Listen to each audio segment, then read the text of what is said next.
Now it's time. I need to change these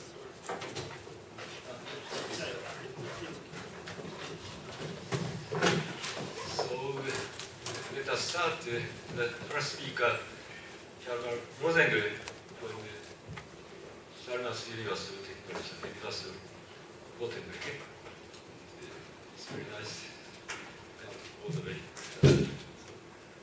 Type elliptic hypergeometric integrals of Q operators for Ruijsenaars. Please. Yes, thank you. Yes, it's great to be back in Japan and in Tokyo. I don't know, is this microphone, is it working or not? I can hear you. Yeah. Okay, great. So I want to start just by saying that I will not, in some sense, I will not tell you anything new in this talk. There will be no new theorem. So all I will do is that I will kind of put together some things that are known or, easily deduced from known things. But I want to present the boss in a way that we can see clearly what should be known. There's some gaps that we have to fill. So I just want to say this from the start, so you're not so disappointed.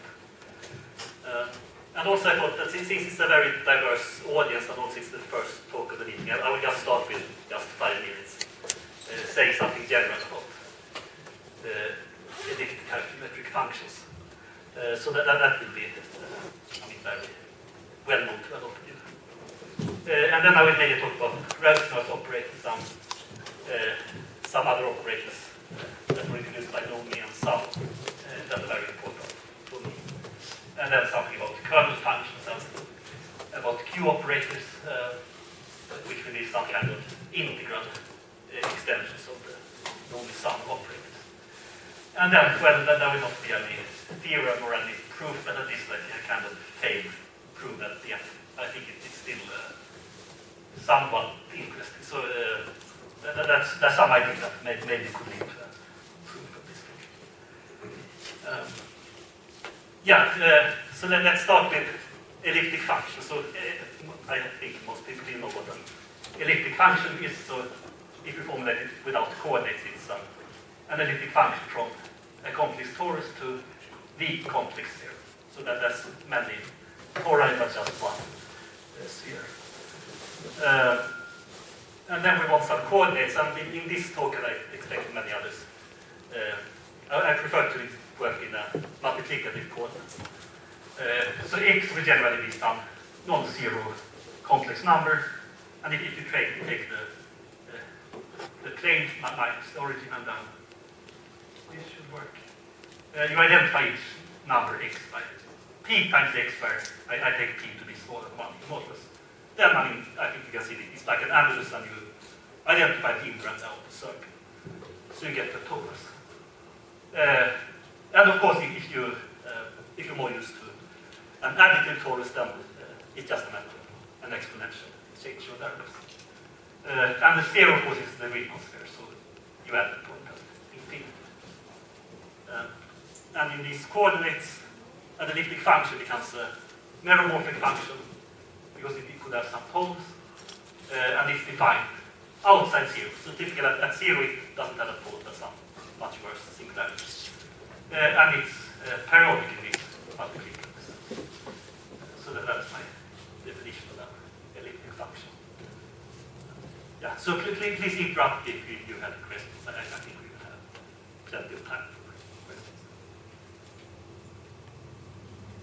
And then what you need to know about elliptic functions is that they can be built from theta functions, and this is the theta function that I will use, given by this infinite product.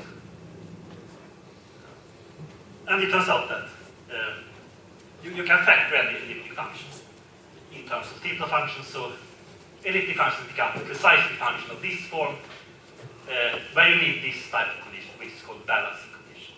And that's something that we'll see later on, the versions of this balancing condition. Okay, so elliptic functions are basically a product of theta functions, which should be in some way balanced.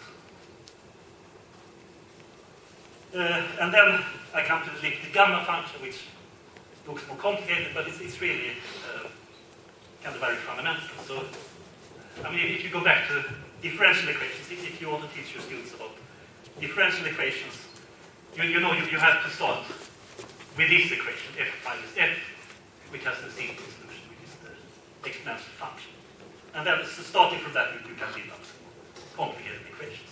If you don't know the exponential function, then it's very hard to study differential equations.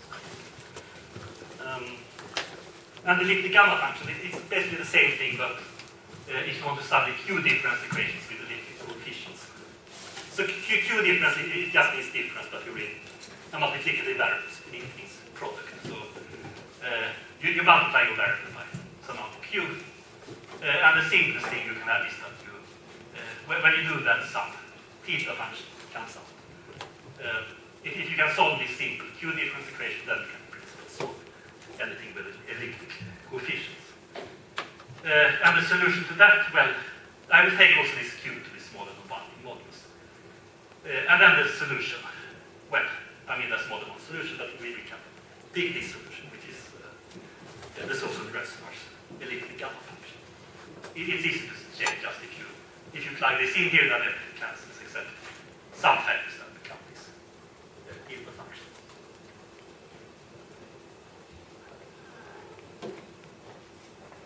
And next thing I want to talk about is elliptic shifted factorials. So, I mean, that's basically what happens if you try to, if you start iterating something like this. You have this, if you plug in here Q squared, then another theta function comes out with theta of Qx, and then you iterate. So next time you have theta of Q squared times x, and so on. And this type of iterated product of theta functions, it's so common that we need some notation for that. And that's this elliptic shifted factorials, or elliptic polygon symbols. So if k is a non-negative integer, it just means a product of k factors, where you take theta functions with the variables in some geometric progression. And we actually want to use that also with negative index. And then that's just one reasonable definition of that. If k is negative, then this is the only reasonable definition. And you can write those uniformly also in terms of the elliptic gamma function. Okay, so this notation I will make later. So then I can say, I mean, roughly speaking, what's an elliptic hypergeometric function? Well, it's a function given by some sum or integral, where the sum of the integrand satisfies some first order difference equation with elliptic coefficients. And in terms of series, well, I mean, it should be a difference equation in the summation index. So that means that the quotient of two consecutive terms should be an elliptic function. And since I have this multiplicative coordinate, it's an elliptic function of q to the k. And then you can figure out that any such, because what I said before, these factors in terms of theta functions, using that factor, see that this series, the terms will have to factor in terms of these elliptic shifted factorials. So this is the general form of an elliptic hypergeometric series, where you have this balancing condition. And here, I mean, this is just a formal sum. You can think of a finite sum or whatever. I will not discuss convergence of some things. You also consider it in the sum? No, not in this talk. I will not consider the finite sum. I think maybe Slava will talk about infinite sums, I think. Yeah. But here is just a formal sum. So the summation sign is formal sum. And for integrals, I mean, you can do something similar. And in one dimension, typically, elliptic hypergeometric integrals look something like this. Okay, maybe you want to throw in an exponential function or something. So some integral of elliptic gamma function, where you just want to have a balancing condition. And there's a connection between the integrals and the series. These things have a lot of poles. So typically, at least in this talk, I want to integrate this on some closed contour in the plane. And then, I mean, these gamma functions have lots of poles, but the poles are they can be split up into geometric progressions. So for instance, these numbers x is q to the minus k over a1, where k is the non-negative integer. They're all tops. And if you start summing up the residues on all those tops, then you get an elliptic hypergeometric series, like the one I showed before. And the same for any other sequence of residues. So that's some connection between these two things. And actually this was just the 5-minute introduction, so I never take what I really want to focus on, actually multivariable extensions of these series and influence. But you will see examples of that very shortly. Okay, so now I come to want to say first what Ruijsenaars operators are. And you can, I will call this notation for the theta function. So Ruijsenaars operators, there are some family of difference operators, few difference operators. And here I have the kth order Ruijsenaars operator. So that should act on functions in the n variables. And it acts by you want to replace some of the variables, multiply some of the variables with q. So you pick some set of variables, I that you multiply by q. And in the kth order, that set should have size k. So I take k of my variables, shift them by q, and then I sum up all sets of size k. And that's some coefficient in front, which is given by a product of theta functions. So this depends on some parameters, p and q and t. And my p and q will always be less than 1 in order to some, well, other parameters I will be kind of vague about where they are actually, but I mean, basically generic parameters. And the main thing about these things is that they commute, which is, I mean, that's quite not really a fact. That was proved by Ruijsenaars in 87. So all those operators commute among themselves. And you could use that to define some integral system of quantum particles, and they will be relativistic. This Q has something to do with the speed of light, actually. And they contain a lot of other particle systems as limits, or various kinds of canonical supplement type models. Maybe other people will mention. I don't want to go into this too much. I will just talk about these Ruijsenaars operators. Okay, and then I come to the, now I went back. Then I come to the Nomi-Sum operators. So these operators are also some Q difference operators. But here I don't just multiply the variable by Q, I multiply by some power of Q. So I have Q to some negative integer. But the total amount that I shift by, that will be shift to K, which is kind of the order of this operator. And then I sum over well, sequences here of the size K, and I have some coefficient that looks a bit more complicated than before. So if you know these kind of things, then this factor is actually a very standard factor that has to do with the A-type root system. So it's basically the McDonald identity for the F-line type A diagram. And then you have some other things that involve these Q-shifted factorials in the coefficient. And I note this by H hat, and I will explain why there's a hat there later. So now it's just potential. I note them by H hat. And what Nomi and Salo did, so this paper, I mean, it's actually quite an old paper, but it was kind of dying on Nomi's shelf, I think, for many years. But it was published very recently. I don't remember how old it is actually, but even they had that for a long time. But what they did is that they proved that actually this operator is a polynomial in the Ruijsenaars operators. And vice versa, the Ruijsenaars operator is a polynomial in the Nomi-Sum operators. So it's just like a different generated sets for the same commuting family. And the relation between this, I mean, there's some explicit determinant formulas that you need to go from one to the other. And they are completely analogous to the determinant formulas you need to go between elementary symmetric and complete homogeneous symmetric functions. So So the Ruijsenaars operators, they are like the elementary symmetric functions. The normy sum are like the complete homogeneous symmetric functions. They have exactly the same relation. But then, of course, I mean, since a polynomial in these commuting operators, they themselves commute and they commute with the Ruijsenaars operators. So we have a lot more commuting operators. But then what we did with Martin Hjalmar and Edwin Langman, who is here, and Naomi, was that we looked at this. We know this commutation relation already. But what you can do is that you can try to write it out explicitly and just by the root cause. What does this mean? I mean, it should mean some formula for the coefficients of these operators.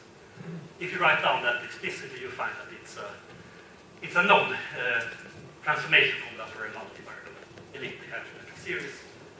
And it's a little bit non-standard one. That this one was found by Langer and Schlosser is here and Wagner will be here in a few days, I think. So it looks like this.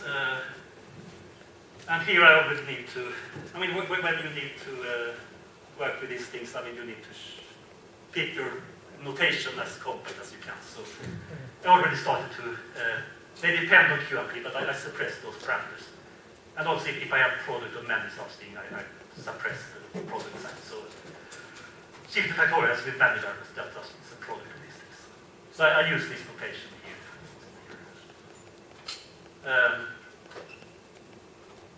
Okay, so what you have here is, well, it is actually more clear for the interest of candidates, but now I lost the point there. This factor here is, it's also kind of standard 8, I think. But this factor here, it's more like something you would see in a cell-like integral. The other factors are standard. Then this thing has a nice synchrony between the x and y variables. So this is, I mean, not a trivial thing to improve, but I mean, they have done it already. Okay, next I want to say something about kernel functions for these operators. So, well, I mean, you can consider more general things, but in this talk I will just talk about kernel function in this sense. You have some functions in two variables. When I actually it will be like two vector variables, two sets of variables. And you have some operators, so it doesn't matter if you act on the x or y variables. The result is the same. That's what I call the kernel function. And if you take some nice enough set, and you could even take like a symmetric matrix, for instance, or I don't know, some Hilbert sphinx operator with a nice spectrum and so on. Their kernel functions are basically of this form. They are some linear combination of eigenfunctions here with this simple structure. And of course, you can see if you act by A here, on the x variables, the eigenvalue grows out. If you act on the y variables, the same eigenvalue grows out. So this is clearly a kernel function. And this is in some way how you should think of kernel functions, as all these things. But for these Ruijsenaars operators, I mean, let's just say it's hard to construct eigenfunctions of these, especially to make sense of them as Hilbert space operators. So it's a bit hard, I think, to give a meaning to this right-hand side. But anyway, you can easily write down at least some of these kernel functions completely explicitly.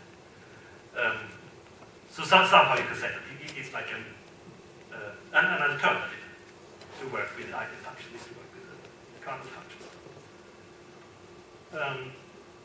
Yeah, it's a simple formula. So here we call the notation for elliptic gamma function.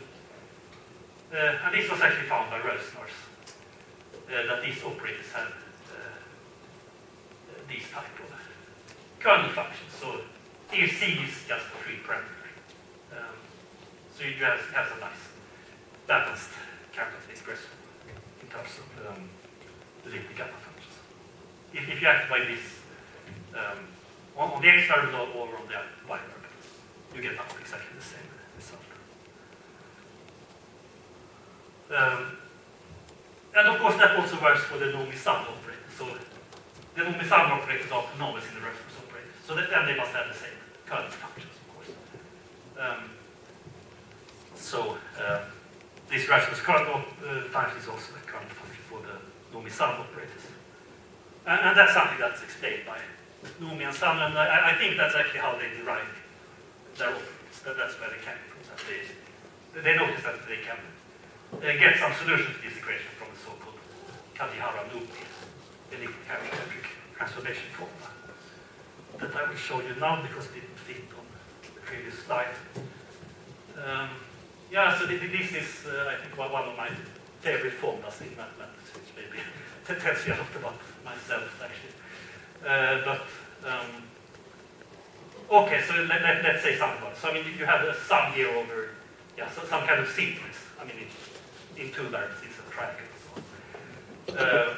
And this is, again, a standard A-type vector. This is also, to me, very standard types of factors. But what you see here is that you have an m that has to do with the dimension, and you have an m which has to do with the number of parameters, like the number of poles and zeros of the elliptic function that is. And what's nice is that it is a symmetry in m and m, so you have a symmetry between an m-dimensional and an m-dimensional sum, where you go rather m minus 1, n minus 1. You see it's completely symmetric. You just change names of the x and y variables and change names of the a and a inverse variable. And you need, again, this. Of course, another is the instance of this balancing condition. Okay, so this identity gives you immediately this kernel function identity I talked about. But you can do a bit more. So the Ruijsenaars operators have some symmetry when you replace this t by pq over t. This is also very well. So if you replace t by pq over t, it's the same thing as conjugating the Ruijsenaars operator with this type of factor, which is again kind of a factor from the Selkirk type integrals. And that you can use to, well, I mean that it is checked that if you have something like that, then you can kind of apply this rule to the kernel function and construct another kernel function. So then you take the kernel function, replace t by pq over t, and then divide by this function here both in the x and y variables. Then you can check that this is a new kernel function. And it doesn't look quite like the old one. Well, but it's like a kernel function. And here I guess start to use more condensed notation. So I suppress the p and q variables, and if I write gamma function of many variables, I just need that product. Just to try to keep the formulas on one slide.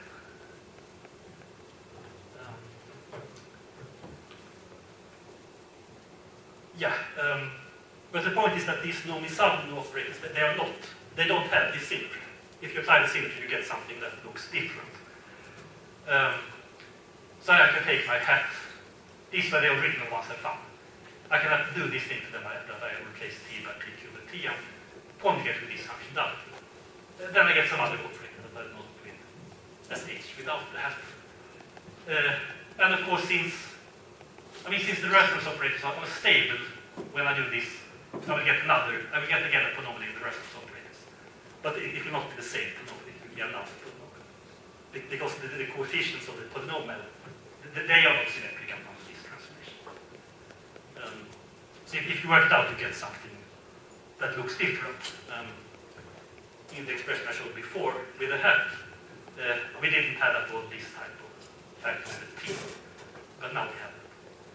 So this actually looks more like, it there's exactly the coefficient in this formula of Langer, Schlosser, and Barnard I showed you. That appears as a coefficient in this alternative Q difference operators. Okay, so here we have even more Q difference operators that commute with your Ruijsenaars operators. And now I want to draw some nice picture from this. So what I showed you so far was that the commutation relation for Nomi-Sum, that follows from this Langer, Schlosser, Barnard identity, whereas the kernel function identity, that follows from the Hjalmar-Rosengren identity. So it's some connection between the operators and the elliptic hypergeometric series transformations.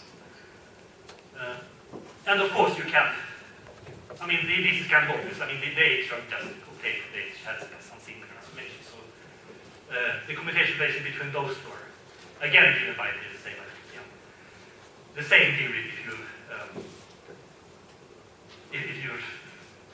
take out the hat on the H and put that on the K, you get something that follows from the same. But what I find more interesting here, so I mean, this is maybe the only new point here is the observation that if you do the opposite, so the actual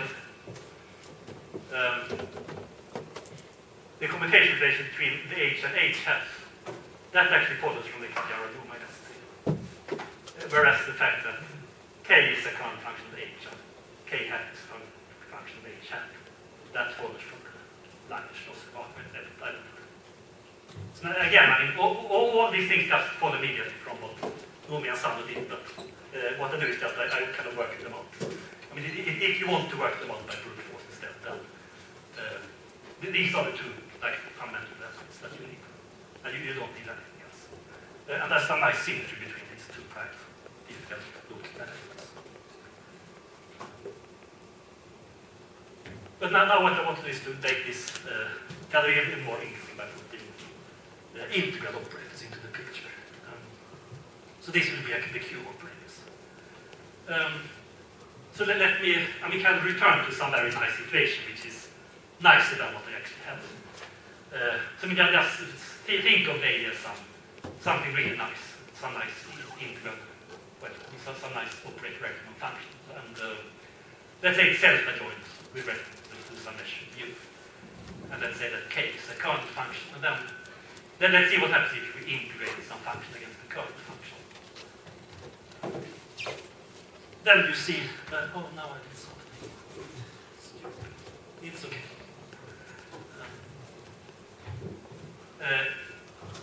So let's say you apply first I and then A. Well, it's nice enough so we can put it under the integral sign. And then it acts on K instead, but it acts on X very correct. You get this. But since it's a current function, you can put A on the Y vector. Since it's self-adjoint, you can put A over there, that's actually F. But that's the same as I times A. So in a nice equation, I commutes with A. And of course, I mean, you can hope that you have this, even if your situation is not so nice. So it's a way of constructing operators that commute from one, commute with one that is not. Now, Ruijsenaars operators, they are really formally set to this type of pair. So this, I mean, this is just a formal thing. I mean, if you just act with the Ruijsenaars operators on F and then formally allow yourself to change variables, so you shift all the variables. Q, then the Q shift will end up on the G, and if you plug in this kind of formal weight function, then you will get the Ruijsenaars operator like G instead. So formally it's symmetrical with respect to this type of pair. And since we have the inverses here, it makes sense to put the inverses here in the current function instead. Then we have this weight inside the integral. And this, I think actually Ruijsenaars was the first to look at this type of integral operators. And I mentioned this is actually in this Rocco lectures from 2005, which were the proceedings of the first meeting in this series. So it's maybe something that started here in Japan in some sense.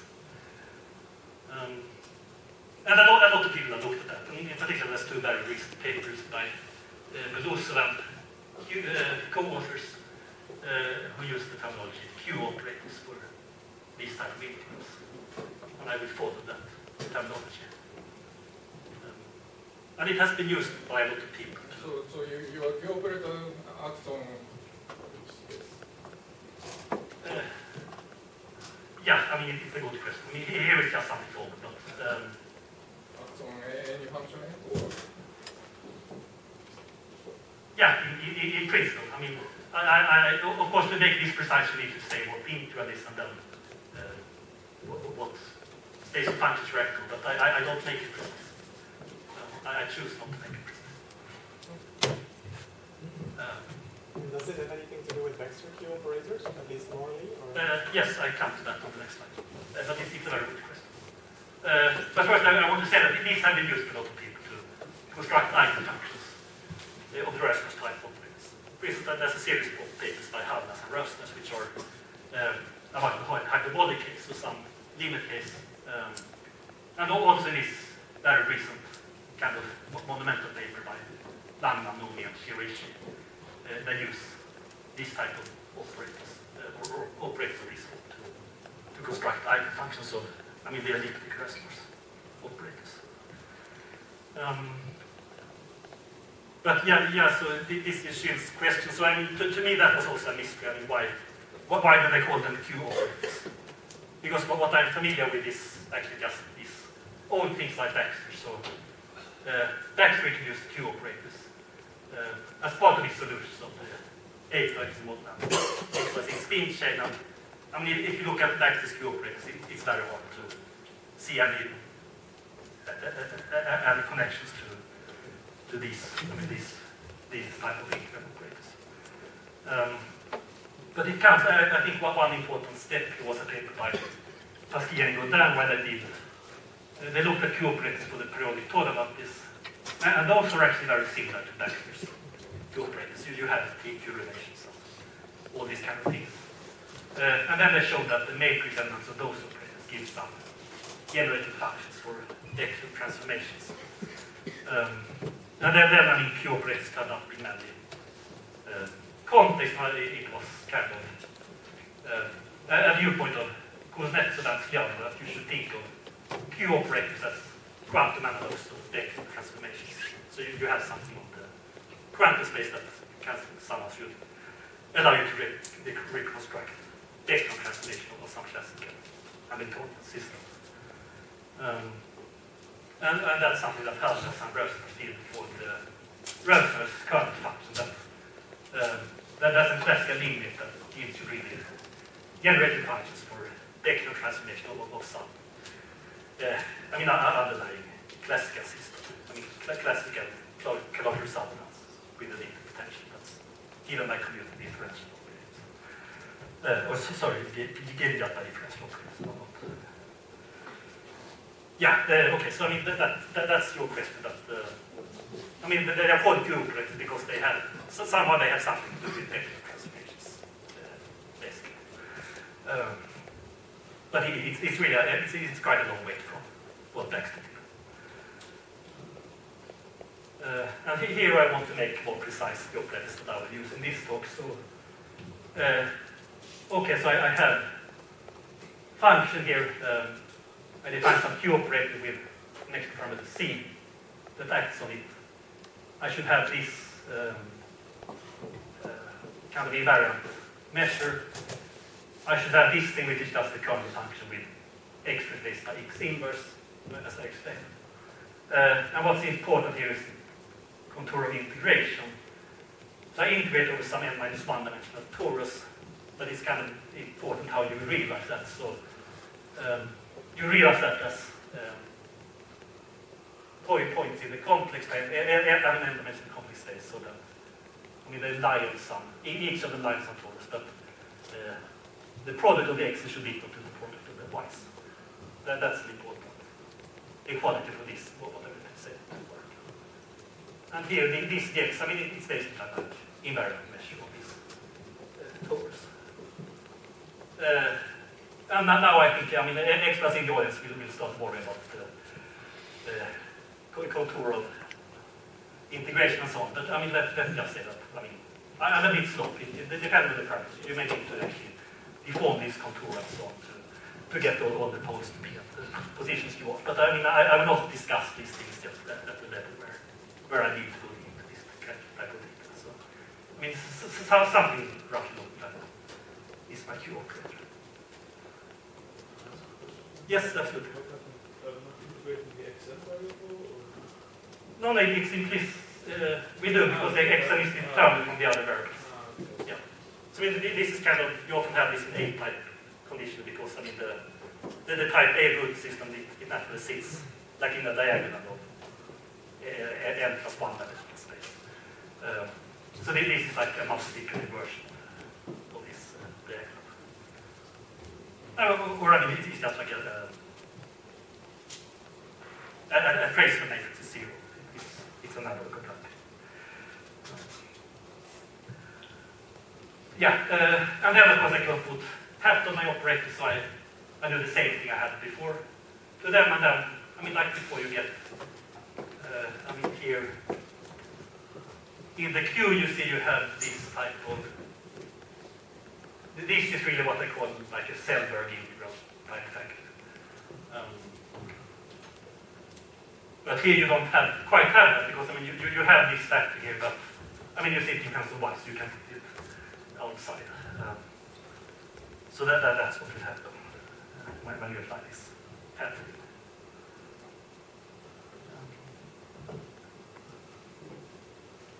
Let's see. Yeah, and I want to explain what does this have to do with the Nomi-San operators. That's really a simple question. Okay, so this is just the definition again. The integral has a lot of poles, lots and lots of poles, but for instance, let's look at the poles where xj is c times q to the kj times yj, where k is a negative integer. That will be a pole, because if you plug this in here, you see that you get the gamma function of 1, and this gamma function has a pole at 1. But if I want this to hold for all j, then I may have some trouble, because the product of the x should be the product of the y's. So you see that this gives a condition of c.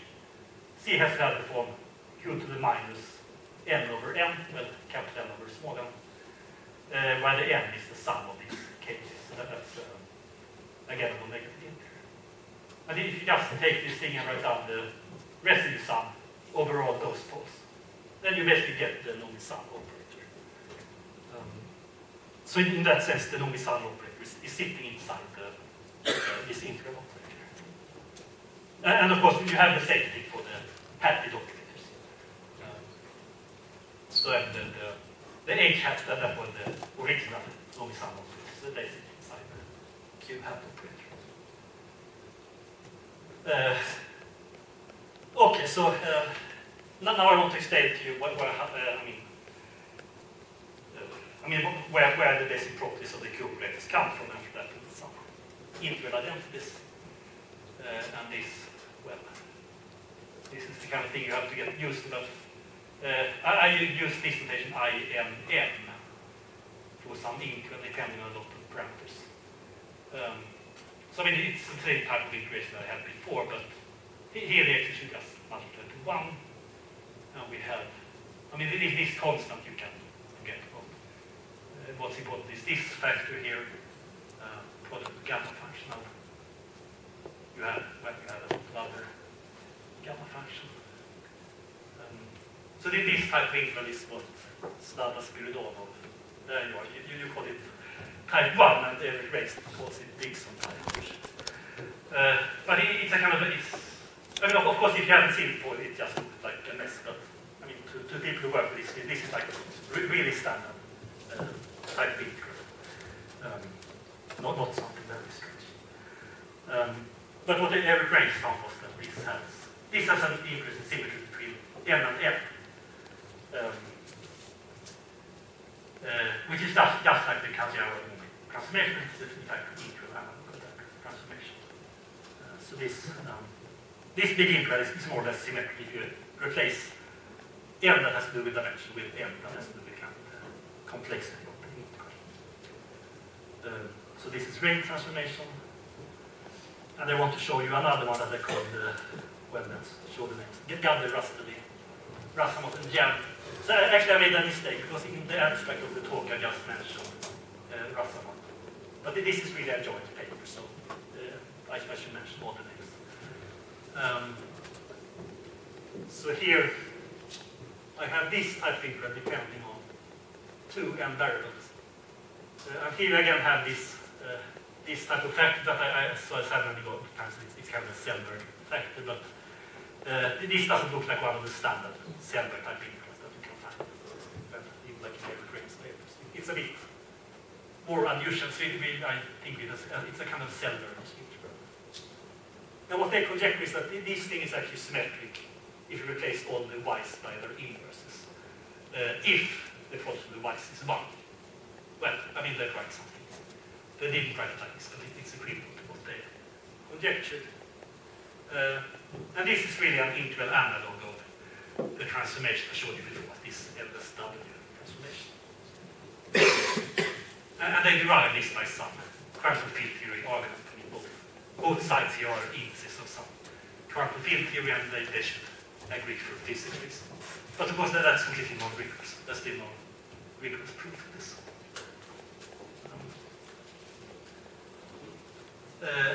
And I should mention that some cases are known. The one variable case, N is 2, was proved by Van der Bolt. And the hyperbolic case, that was proved in these papers by Beloso and others that I mentioned. And the proof is really quite complicated. I mean, that involved residue computations. And I use this to prove commutativity of Q operators in the hyperbolic case. And that's actually useful because they can prove that these eigenfunctions that Hjalmar and Rosengren constructed are symmetric if you interchange the geometric and spectral error. So some derives symmetry of eigenfunctions. But then that's only in the hyperbolic case because we still don't know the commutativity of the elliptic case. But now I want to present kind of extend the table I had before. Before I showed you this thing, the basic property of the non-sum operators come from just these two hypergeometric identities. Now I want to extend this so that we can include the integral operators. And it turns out that if you try to commute an integral operator and a difference operator, then you will just need an identity for finite sums to show that they are equal. So these commutations between H and Q has that follows from the Tajaro-Nomi. The commutation between H and Q follows from language of Survivor. But if you want to commute to integral operators, then of course you need some identity for integrals. And what you need is exactly this. So to show that Q and Q had commute, for that we need rates around it. To show that Q and Q, I mean, of course, Q depends on parameters, so Q with different parameters commute, or Q hat. For that, we would need this Gabler-Rustic and so on identity. And the same for the kernel function identities. We have all these kernel functions like this. So some follow from rates and some will follow from this one. But what I want to stress is that everything in this southeast corner, we still conjecture. We still don't know that the Q operators commute, which is, of course, I mean, seems like an important thing to know. And we don't know these kernel functions. We will just know these others. And that's really a problem. I mean, I want to stress again that for the Nomi-Sandra operators, I mean, we know that those are polynomials in the Ruijsenaars operators. And the Ruijsenaars operators are symmetric if you put the hand on the Nomi change. But that basically means that you can go from this northeast part to the northwest part. You can go freely back and forth here. It's all equivalent on some level. But for the integral, I don't know what would be the analog of this thing. I mean, if we do that trick, then we could get, I mean, we could get here from rates, but I don't know that trick for the integrals. Yeah, okay, so when am I supposed to be finished? But it should be like 10 minutes for questions, or yeah. So then I will just do the last part quickly. So I want to show you just some idea I had to prove this integral transformation that I think is important. And the idea is basically to try to prove it by Fourier transform. So you want to prove, I want to prove that. To prove that f is g, I want to prove that f, the integral of f times h, the integral of g times h. Sufficiently many h. It's like we plot some kind of Fourier transform. So this is what I want to prove again, that the function j has this symmetry where j is given by this type of integral, and we have this condition. And my idea to try to prove that is to integrated against these type of test functions. So I integrate J against these things and see what happens. And then, well, I mean, this is what you get. I just try running the other one. And then I change the order of integration. And then the point is that in the X variable I have these cell factors is kind of complicated. In the Y variables I don't have that. So when I integrate in the Y variables I just have this Dixon type of whatever input I had before. So that my input takes this one. And for that at least I know something. I know I have this range transformation. So I could apply that here and go from 2n minus 1 and just integrate to n minus 1. And then I have something like that. And then when I'm here I can actually change the order of integration and go back. Or I would rather go forward. I mean, that's just one thing you can do. I mean, at each step. You just keep computing. So I change the order of integration. I try again. Range transformation. Here I change the order of integration. I come back to something that looks like f. But it's not f. It's something similar.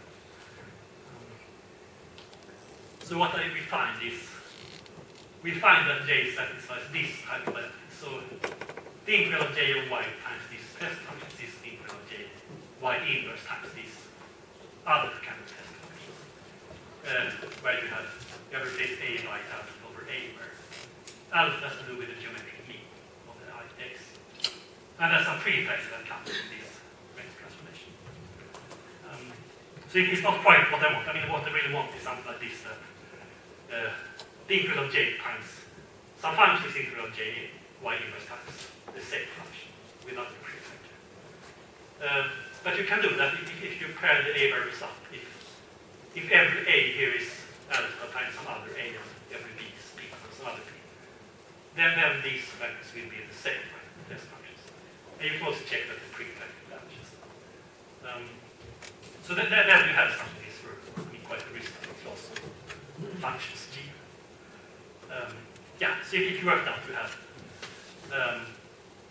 the ingress that we want hold for all these functions G that depends on some 2n variables x. And here it is, I mean, again, if you replace something with plus or minus and product. So if I could prove that this function J is determined by its integral against all these functions, and presumably you would also see some information on the location of the poles of G, some analyticity properties. If I could do that, then this conjecture would follow. And I mentioned that, Salvador, they have this really nice paper for something with integral inversions. I mean, that's exactly what I want to say, that some integral transformation is invertible. And they basically provide such inversion results for this type of test functions and this type of test functions. This they call AA and this they call CA or something, or AC. And this looks very similar. So, but I don't know if there's some general principle something that I could just apply here and deduce. It would be nice, but I don't know how to do it. Yeah, so this is my conclusion. So, what I want to show is that these integrals, they seem really important for studying Ruijsenaars type models, and I think they have been used certainly, but I think they should be used more. And also, I think that someone should prove this conjecture. If you can prove it, you can write a really nice paper.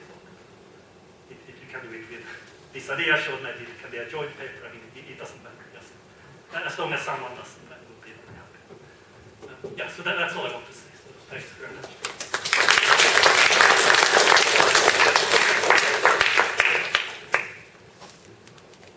Questions? So, we're being high tech, I see. So I've got a couple of comments. One is, I think the Durdon-Barnard paper you mentioned, my vague recollection, I kind of got distracted because I was trying to focus on the CN case, sort of the Selber VCN case. But my recollection is that their A and the CN thing gives some sort of intertwinings between a certain AN Daha and a CN Daha, And the Ruijsenaars operators, certainly in the Selberg EC and show up fairly naturally. So I suspect that that should give an intertwiners between these AN Ruijsenaars operators and some, not the usual CN, but some other CN-ish, hopefully simpler CN-ish Ruijsenaars operators. Might be worth looking at. The other thing is, I talked about kernels for the Selberg CN case. I think it was in Austria many years ago now. But one of the things that I mentioned in that talk is there's a general technique for proving these sorts of integrals from the corresponding sums. And so we should talk. Yeah, I noted that, but yeah, I agree, we should talk about it. Okay. Yeah. I think you have to explain it to me again, because... Yeah. Yeah.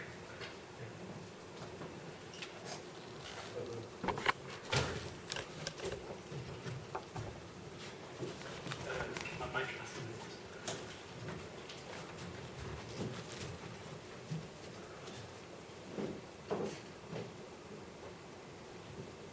Yes, if we're proving this, what we call Langer-Schloesser-Warner transformation, kind of elliptic analog of a Curie formula was used twice in two different ways, like a star triangle relation in a sense.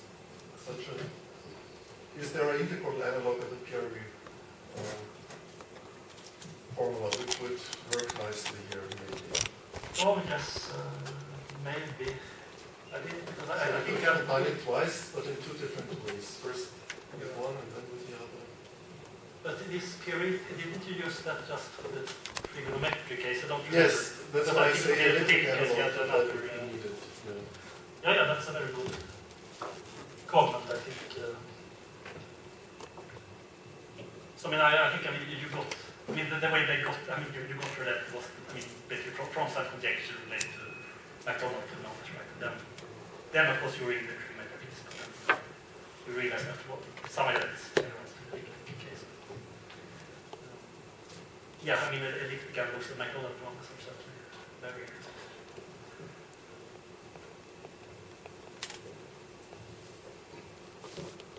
Right.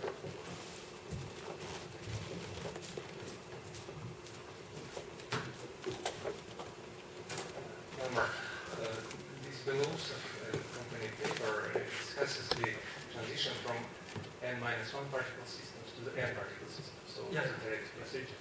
Do you expect that such a relation exists at the elliptic level first, and that also we were able to produce the explicit form of the eigenfunction starting from one particle case? Is it possible here as well? Yeah, so this seems very hard in the elliptic case. Let's go to the kernel function here.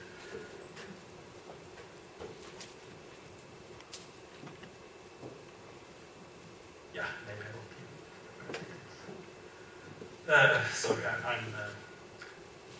Sorry, I wanted to show just the expression for the kernel function, but now. Yeah, so what is really happening, what the case knows is that you can write down such kernel functions where the number of x and y variables are not the same. So you have like n x variables, n y variables. And that's very useful for these recursive procedures that you go from n-1 variable functions to n variable functions. But in the elliptic case it seems, it seems you can't, it seems very hard. So basically no idea to break this obstacle. Message. You don't see how to repeat this trick. I don't think anyone sees how to do that trick in this case. We have. Yeah.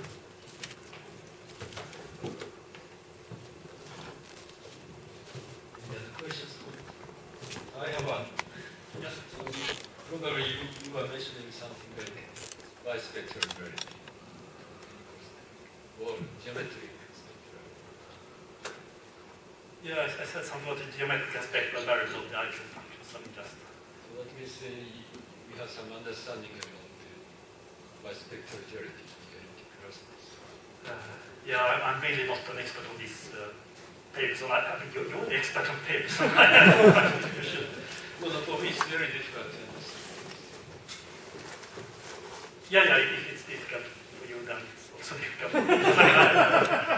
No, the point or a noise, I mean, from looking at your papers, so that seems very difficult. If we try to understand such bispectral regularity, stationary, ordinary. Yes. For me, it's very difficult. Yeah. This is very difficult. Yeah.